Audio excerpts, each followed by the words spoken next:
Also, when you walk around with your tail up, everyone can see your butthole. Yes, exactly. Welcome to FDS MTG News Special Report for Friday, August 19th, 2022.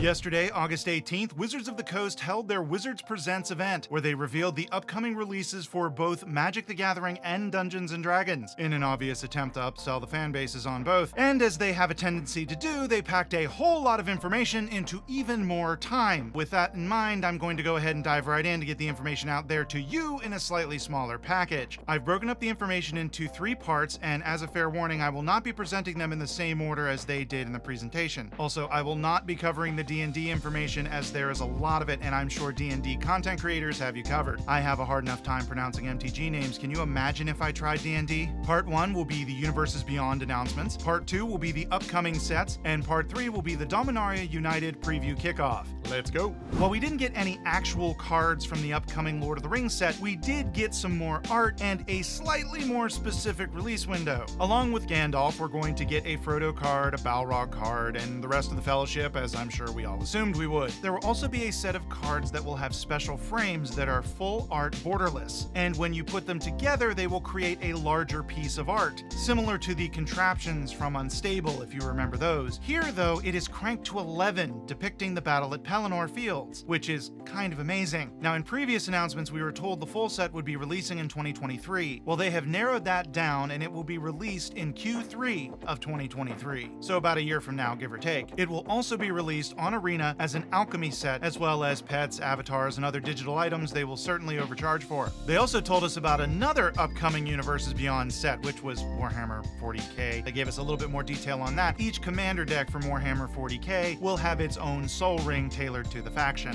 The real reveal is that the next property we will be seeing in Universes Beyond is Doctor Who. Much like the 40k release, it will be 4 commander decks that will feature doctors, companions, and more from the entirety of the Doctor Who mythos. It will also have its own collector boosters, which is interesting, and the art looks amazing. Surprising no one, we have some more secret layers coming. A special 30th anniversary countdown kit, which will have 1 iconic card from each year of Magic's history. On August 22nd, which is this upcoming Tuesday, they will be revealing a new secret layer super drop, which will include...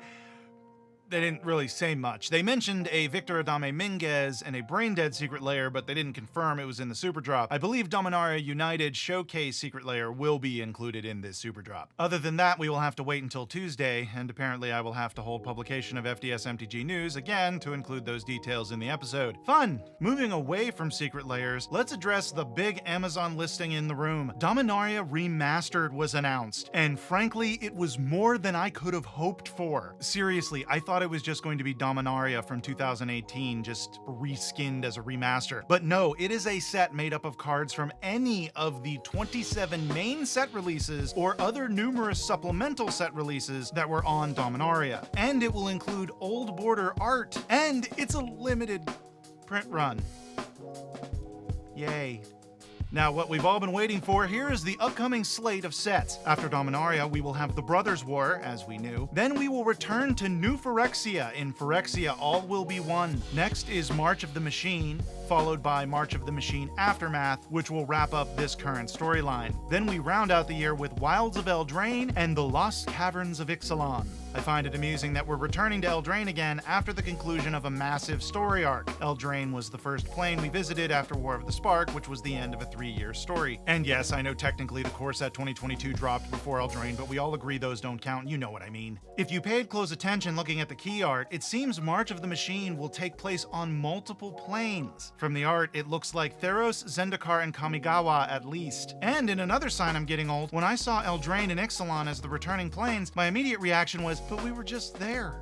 Alright, warning, we're gonna get into spoilers for Dominaria United story, so just be ready. The story for the leaks from a few weeks ago dropped today and confirmed they were true, so I will be freely talking about them. The cat's out of the bag. Ajani apparently has had some work done. Our bestest boy has been completed. They revealed his Planeswalker card. Yeah, it's gonna take a few therapy sessions to get over that one. The showcase frame this time around will be a stained glass theme, similar to the full art lands that they've revealed from this set. They also revealed a lot of cards, including cards for Sheoldred, Squee, the Soul of Windgrace, Wrath, the Raven Man, Zur. Yeah, that Zur. They're not reprinting him, but he's still alive, apparently. And I'm just going to keep vamping over the images of these cards going across the screen so I'm not just listing all these cards like a doofus. Okay, are we done?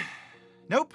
Okay. Also, as we knew, they will have box toppers of classic legendary creatures from the past, but redone so they aren't as bad as the originals were. They showed off some of those as well. And Liliana of the Veil is back! Sheoldred and Ajani will be getting Phyrexian language versions, much in the same way Tamiyo and Jin Gitaxias did in Kamigawa Neon Dynasty. The rare cycle of lands are going to be the Pain Lands. Karplusan Forest for the win! These will have full art versions as well. And here is why you shouldn't stay in the hot tub for too long. The commander decks will be led by Planeswalkers, Jared Carthalion and the Hada Binder of Wills. The mechanics of the set will be Domain, where basically you get to do something based off the amount of different types of basics you control. Kicker, which we all are fairly familiar with, pay an upcharge and get to do something extra. Read Ahead. This one goes on sagas, and basically it says you can start the card on any chapter you want. If you start on the last chapter, it goes away after you do what the chapter lets you do. So basically you get to skip the boring parts if you want. Enlist. Cards with Enlist can band together with other cards when it attacks by tapping that other creature that isn't suffering from summoning sickness and basically gets that creature's power and toughness added to its own. Wizards also included these graphics in the companion article that was posted on the website. They show what will be available in the 3 types of booster packs: draft, set, and collector. What I find interesting is that in the collector's packs, which have a 3% chance of getting a Legends card, it's replacing a common. They could have just as easily replaced the mythic or rare, but instead they chose a common, which I think is great. That about covers it. Preview season has begun, and there have been a lot of cards that have been revealed just since the announcement. They currently are running across the screen as I speak. I probably will miss some, but I will try to include as many as I can by the time I post this video. Also, yeah, there's not going to be another Friday video this week. This was a bigger task than I originally had planned because I'm horrible at planning. But next week, the regular Friday video is happening and it's going to be awesome. And the regular Tuesday FDS MTG News video will be happening as normal. It may be a little late because I'm going to wait for the super drop before I finish recording and editing it. Otherwise,